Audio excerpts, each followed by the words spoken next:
Pabalik na nga pala ako Amerika, mamayang gabi na ang biyahe ko. Ang bilis naman. Sumaglit lang naman ako dito para makita si Grace eh. Tumakas lang ako kay Mami. Ang alam niya, nasa San Diego ako.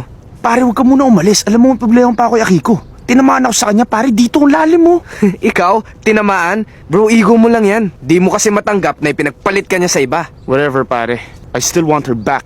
Napakadali lang ng problema mo. If you want the girl back, why don't you make her jealous? Eh di ba dati pinagselos mo lang yon kaya kanya sinagot? Pagsilosin? Pero pare, sino ang babaeng gagamitin ko para pagsilosin si Akiko? Eh, lahat ng barkada ko kilala niya. Para ikaw pa. Problema ba yun sa'yo? Ah, Ivo. Siya nga pala, ikaw na bahala kay Grace ha. Eh, paminsan-minsan naman, dalawin mo siya sa bar. Kahit kapag may nambastos sa kanya, sapakin mo na lang para sa akin. Mark, about Grace. What about her? Sige, akong bahala sa kanya.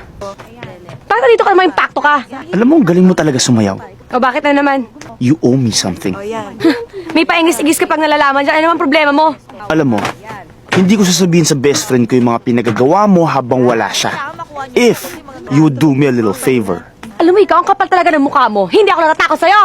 So okay lang pala malaman ni Mark na sumasayaw-sayaw ka sa stag party at nagpapahalik ka pa. Alam mo, upakan kaya kita. O sige, subukan mo. Susumbong talaga kita. Ano? Wag.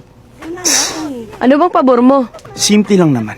Hindi ko sasabihin kay Mark lahat ng kalokohan mo kung papayag ka na magpanggap bilang bagong girlfriend ko para pagsilosin yung ex ko.